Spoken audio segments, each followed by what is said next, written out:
Hello, it's Willie from the Ozarks, and we're ready for our July 7th lesson in A Course in Miracles workbook for students. Lesson 188. The peace of God is shining in me now. The peace of God is shining in me now. Little phrase that will come to at the end of the lesson. The peace of God is shining in me now. Let all things shine upon me in that peace, and let me bless them with the light in me. Let me bless them with the light in me. So we will get into that. I'm sitting on the little spring branch, a little bog that leaves out of south Joplin that joins up into Silver Creek. And there's a bald cypress behind me, which we'll talk a minute about that. But let's look at yesterday's lesson. I just thought it was kind of neat. Maybe you can see the little knees down here at the base of the bald cypress tree. The little knees. It's not real clear what they do, whether they're help to hold the bank, or whether they are to aerate the roots, or just exactly what. Yesterday, salvation of the of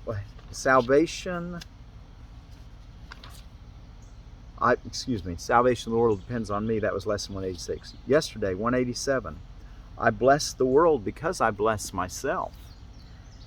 Did you kind of get the idea that he wants us to be sure to give, and that in our giving we make sure it's ours and we keep it forever? This is different than the world thinks. He talks about how that in the world, when he starts off by saying what seems to make, no one can doubt that you must first possess what you would give. But the world and true perception differ. Having had and given, then the world asserts that you've lost what you possess.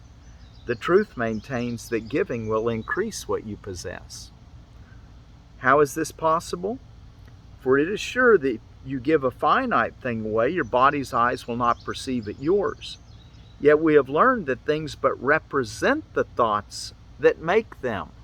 All right, so it's the thought behind the thing that is what we're dealing with, and what we always deal with. That's what's eternal.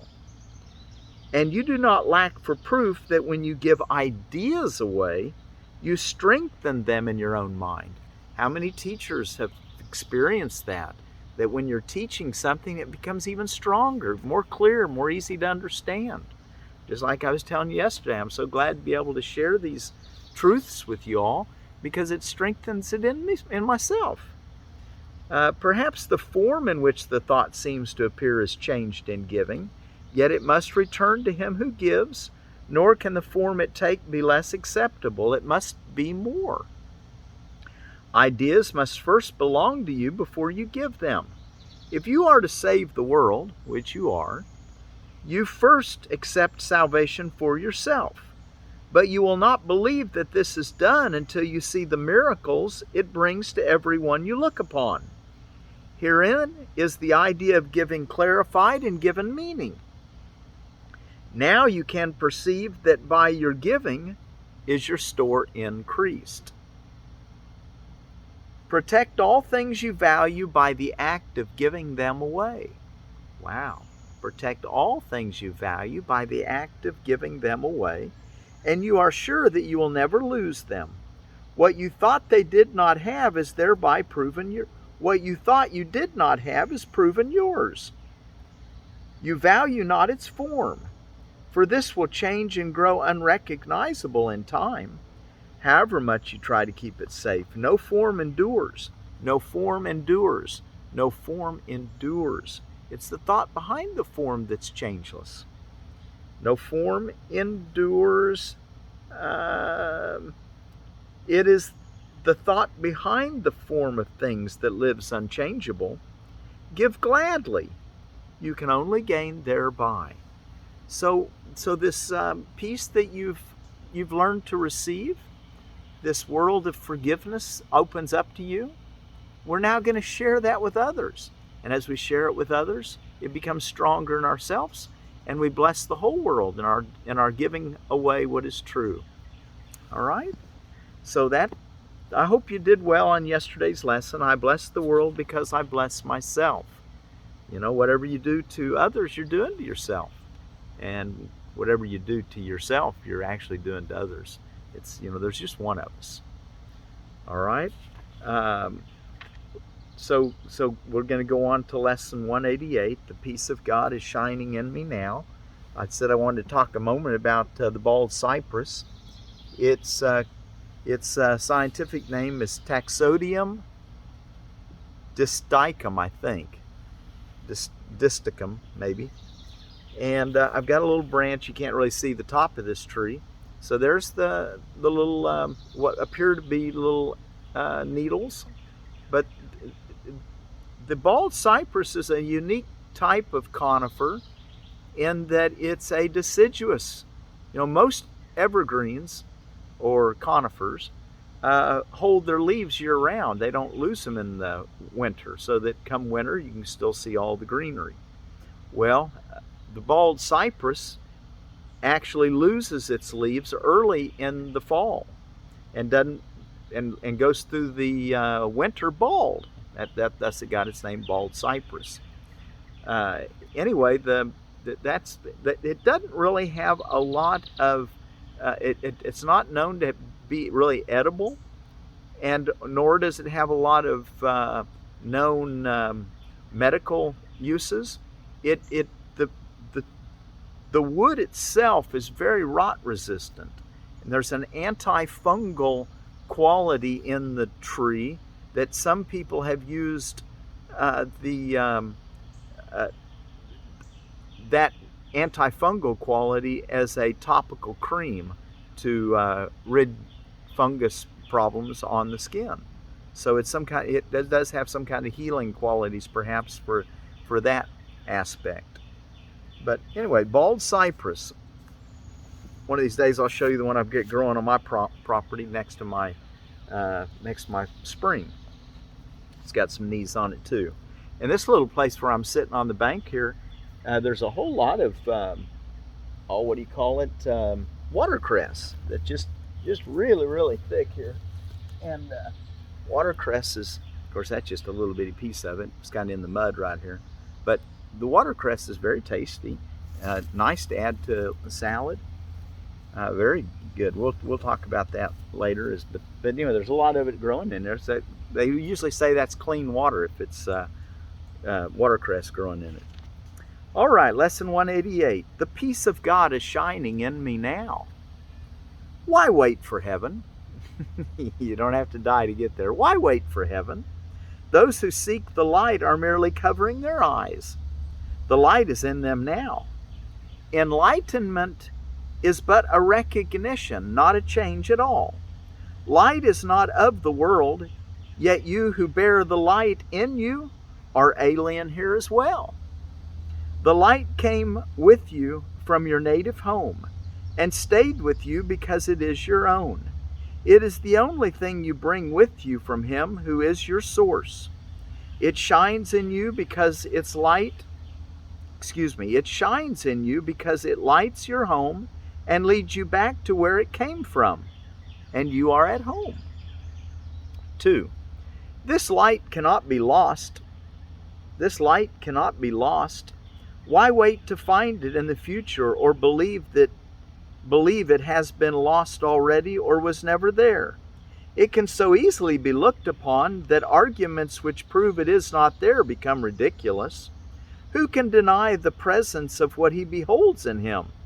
It is not difficult to look within, for there all vision starts. There is no sight, be it of dreams or from a truer source, that is not but the shadow of the seen through inward vision. There is no sight, be it of dreams or from a truer source, that is not but the shadow of the seen through inward vision. There perception starts in the inner vision. Their perception starts and there it ends. It has no source but this. Okay? The inner vision is where all perception even starts. No matter how distorted it is, it's still got its start. Its life, life is from the inner vision. And that's where we can see everything. What we're trying to do with the Course in Miracles, we're trying to line our mind up to where we don't have so many chaotic or distorted filters that this vision is reaching to us. We're trying to see it clearly. Paragraph 3. The peace of God is shining in you now, and from your heart extends around the world. It pauses to caress each living thing and leave a blessing with it which remains forever and forever. What it gives must be eternal. It removes all thoughts of the ephemeral and valueless. It brings renewal to all tired hearts and lights all vision as it passes by.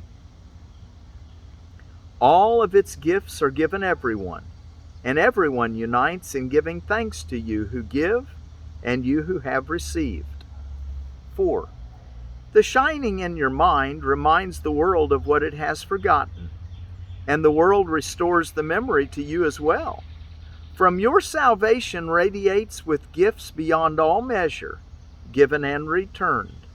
To you, the giver of the gift, does God Himself give thanks, and in His blessing does the light in you shine brighter, adding to the gifts you have to offer to the world. 5. The peace of God can never be contained. Who recognizes it within himself must give it, and the means for giving it are in his understanding. He forgives because he recognized the truth in him. The peace of God is shining in you now and in all living things. In quietness is it acknowledged universally. In quietness, it is acknowledged universally. There's nowhere where peace is not. For what your inward vision looks upon is your perception of the universe. 6. Sit quietly and close your eyes. The light within you is sufficient. It alone has power to give the gift of sight to you. Sit quietly and close your eyes. The light within you is sufficient. It alone has power to give the gift of sight to you. Exclude the outer world and let your thoughts fly to the peace within. Exclude the outer world and let your thoughts fly to the peace within. Can you just do that today? They know the way. Your thoughts, they know the way to the peace within. For honest thoughts, untainted by the dream of worldly things outside yourself, become the holy messengers of God Himself. These thoughts you think with Him. They recognize their home, and they point surely to their source, where God the Father and the Son are one. God's peace is shining on them, but they must remain with you as well. For they were born within your mind, as yours was born in God's. Let's read that again. God's peace is shining on them, but they must remain with you as well. For they were born within your mind, as yours was born in God's.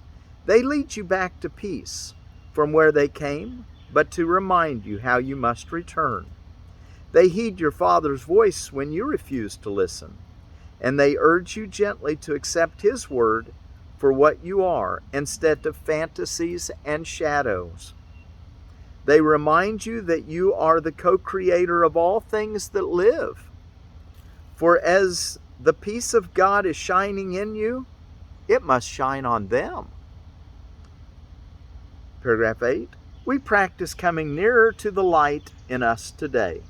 We take our wandering thoughts and gently bring them back to where they fall in line with all the thoughts we share with God.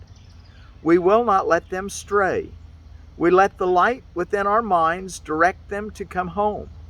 We have betrayed them, ordering that they depart from us.